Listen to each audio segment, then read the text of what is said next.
তো সুপ্রিয় দর্শক শ্রোতা দেশ ও প্রবাস থেকে যারা আমাদের সাথে সংযুক্ত আছেন, ভিডিও দেখছেন অথবা শুনছেন, সবাইকে জানাই আন্তরিক প্রীতি ও শুভেচ্ছা। বন্ধুরা, আমি কথা বলছিলাম সুইট একটা মিষ্টি মেয়ের সাথে, প্রতিবেদন করবে, অডিও কলে সংযুক্ত আমার সাথে কয়েকদিন আগে থেকেই যোগাযোগ ছিল।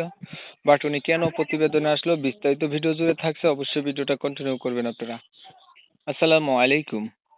ওয়ালাইকুম আসসালাম। কেমন আছেন আপু? আপনি ভালো আছেন? জি, ভালো আছে।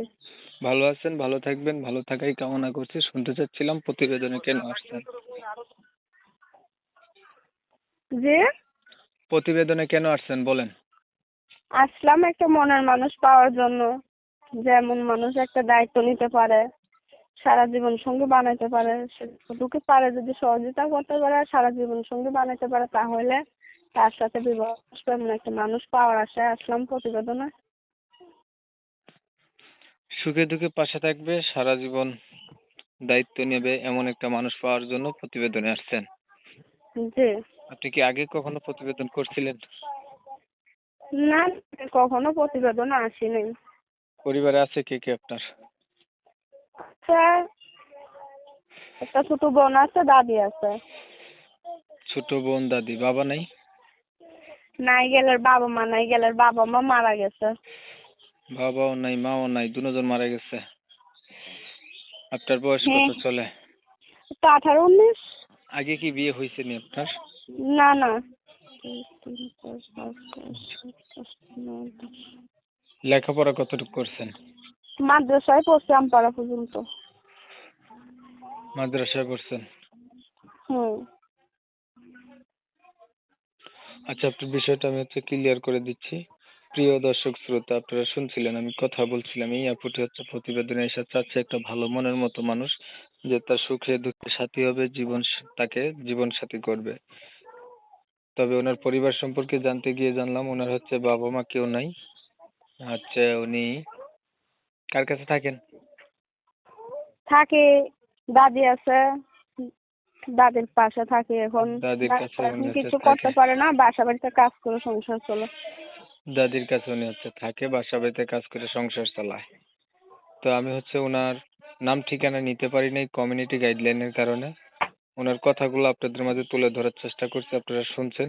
শুনে যাদের কাছে ভালো লাগছে, ওনার সাথে কথা বলতে চান বা যোগাযোগ করতে চান, চাইলে ওনার সাথে কথা বলতে পারেন। বা আরো কিছু জানতে চাইলে ওনার নাম্বারে কল দিবেন আপনারা। ওনার নাম্বার আমি ভিডিওর স্ক্রিনে দিয়ে রাখছি। আপনারা অনেক সময় নিয়ে পাশে থেকে ভিডিও দেখছেন, এর জন্য সবাইকে জানাই এমএসকে টিভির পক্ষ থেকে অসংখ্য ধন্যবাদ। সবাই ভালো থাকবেন, সুস্থ থাকবেন, আল্লাহ হাফেজ। সুখে দুঃখে পাশে থাকবে, সারা জীবন দায়িত্ব নেবে এমন একটা মানুষ পাওয়ার জন্য প্রতিবেদনে আসছেন। জি, আপনি কি আগে কখনো প্রতিবেদন করছিলেন? না, কখনো প্রতিবেদনে আসিনি। পরিবারে আছে কে কে আপনার? আচ্ছা, একটা ছোট বোন আছে, দাদি আছে। ছোট বোন, দাদি, বাবা নাই? নাইগেলের বাবা মা, নাইগেলের বাবা মা মারা গেছে। বাবাও নাই, মাও নাই, দুজন মারা গেছে। আপনার বয়স কত হ্যাঁ, চলে? তো 18-19। আগে কি বিয়ে হয়েছে নি আপনার? না না, লেখাপড়া কতটুকু করছেন? মাদ্রাসায় পড়ছি আমপাড়া পর্যন্ত। মাদ্রাসায় পড়ছেন? হুম। আচ্ছা, আপনার বিষয়টা আমি ক্লিয়ার করে দিচ্ছি। প্রিয় দর্শক শ্রোতা, আপনারা শুনছিলেন আমি কথা বলছিলাম, এই আপুটি প্রতিবেদনে এসে চাচ্ছে একটা ভালো মনের মতো মানুষ, যে তার সুখে দুঃখে সাথী হবে, তাকে জীবন সাথী করবে। তবে ওনার পরিবার সম্পর্কে জানতে গিয়ে জানলাম ওনার বাবা মা কেউ নাই। উনি কার কাছে থাকেন?